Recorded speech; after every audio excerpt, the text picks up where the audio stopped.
tudo bem? Meu nome é Marcos Sabião, sou professor de matemática da rede pública e hoje venho apresentar o meu plano de trabalho docente para o programa Professor Revisor. Sou professor licenciado em Ciências com habilitação em Matemática, pós-graduado em Educação Matemática e também Educação Inclusiva. Tenho mais ou menos 29 anos de profissão, dos quais os últimos 20 dentro do quadro próprio do magistério. Já passei pelas modalidades de Fundamental 1, Fundamental 2, Ensino Médio e Ensino Superior, como tutor eletrônico, e já trabalhei em instituições particulares, assim como a instituição pública. Hoje, tento trazer aqui como sugestão um plano de trabalho docente dentro do componente curricular Educação Financeira, com o conteúdo renda e salário mínimo. Vamos ao nosso plano de trabalho. Como eu disse, o conteúdo renda e salário mínimo, componente educação financeira voltado para o ensino médio. Nosso principal objetivo de aprendizagem aqui é não só discutir o conceito de salário mínimo, como também apresentar a organização e a regulamentação do salário mínimo no Brasil, identificar os conceitos de poder de compra e também como é calculado o salário mínimo e também os índices de reajuste do salário mínimo atualmente, além de analisar de forma crítica, econômica, social, o peso que o salário mínimo tem no contexto das famílias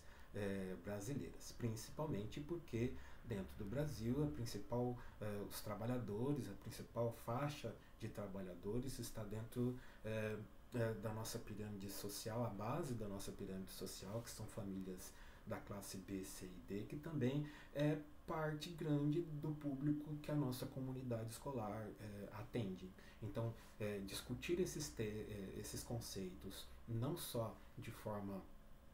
teórica, mas também trazendo a questão da formação humana, da formação cidadã, da formação consciente, né? Trabalhar aí a questão de discussão sobre características de inserção no mundo do trabalho, né? No mundo do trabalhador, são conceitos importantes para que ele possa se organizar ou reorganizar financeiramente dentro de tudo isso, né? Então, dentro do nosso plano de trabalho docente, a gente apresenta as características gerais da BNCC e também as habilidades específicas da área, principalmente a questão da interpretação de taxas e índices numéricos de natureza socioeconômica e também a questão do estudo de estatística e de pesquisas amostrais, utilizando dados coletados de diferentes fontes e que traz à luz questões que sejam relevantes no mundo atual. Como metodologia de ensino, a gente tem a metodologia ativa sala de aula invertida e também apresentamos aí a utilização de alguns recursos básicos de mídia digital, como projetor, tela, caixa de som para projeção de slides e de vídeos, né? O nosso Educatron normal que a gente tem nas salas de aula do estado hoje, ou ainda um laboratório de informática, um tablet, alguma coisa parecida com isso. Como encaminhamento metodológico, como a gente disse, a sala de aula invertida, ela é composta por 3 fases. A primeira fase, que é anterior à aula, que seria o momento em que o professor vai disponibilizar conteúdos, textos, vídeos, gráficos, imagens, infográficos das quais ele possa analisar, estudar, anotar as suas dúvidas, anotar as suas principais informações e observações para serem colocadas durante o momento da aula. Aqui a nossa sugestão é que o professor utilize o momento de aula assíncrona e também o ambiente do Classroom, ambiente virtual, né, de sala de aula do Classroom, para que esse conteúdo seja apresentado. No PTD a gente apresenta alguns links dos quais o professor pode utilizar, como esses daqui da Biblioteca Nacional, que traz aí um texto que fala sobre o histórico do salário mínimo no Brasil, e também infográficos como o da revista Super Interessante, que fala sobre os maiores, né, os maiores e menores salários mínimos do mundo. Então apresenta a questão do salário mínimo não só no nosso país, como também num cenário mundial. Esse seria o nosso primeiro momento. Num segundo momento, que seria o momento da aula síncrona dentro de sala de aula, a nossa sugestão é que seja trabalhado os slides que o professor produziu, dos quais a gente utiliza alguns vídeos básicos, algumas jogo de palavras, como a forca, né? E também alguns vídeos básicos com linguagem clara, objetiva, que esteja um pouco mais dentro do contexto e da linguagem dos nossos adolescentes, dos nossos jovens, com slides que apresentem aí curiosidades sobre a questão do salário, o mundo do trabalho, a garantia das despesas básicas de qualquer trabalhador, como moradia, alimentação, saúde e infraestrutura, né? A origem da palavra salário, que ainda remonta do latim e do tempo da Grécia Antiga, e também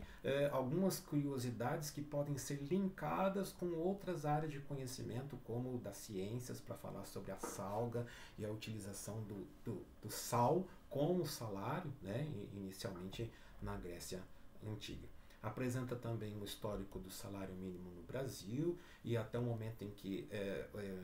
essa lei ela é sacramentada dentro da Constituição Federal de 88, assegurando assim um padrão mínimo de vida para os trabalhadores, e apresenta também uma tabela da qual a gente pode trabalhar com a evolução do salário mínimo no Brasil nos últimos 20 anos. E aqui o professor tem a oportunidade de estar trabalhando as questões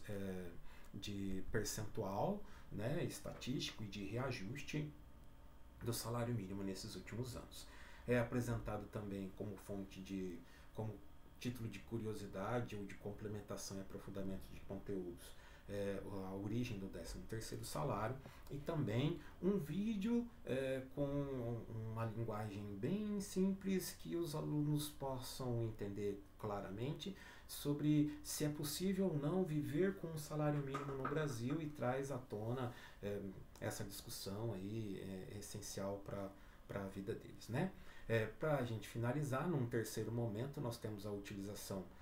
das duas atividades objetivas. A primeira, para que o aluno possa julgar se as informações são corretas ou incorretas, né? E uma segunda, para que ele possa estar trabalhando a questão dos dados estatísticos e também sobre como calcular o percentual de reajuste aplicado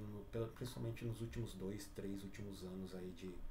de salário mínimo atuais, né? Além disso, a gente apresenta também a possibilidade, como avaliação de um terceiro momento pós-sala de aula, a utilização do mapa mental, ou ainda de um pequeno relatório que utiliza o método 50-30-20 com o valor do salário mínimo atual, para que ele possa ter uma reorganização financeira. Me coloco aqui à disposição para te sanar qualquer dúvida que tenha surgido, e espero que a gente possa se encontrar numa próxima oportunidade.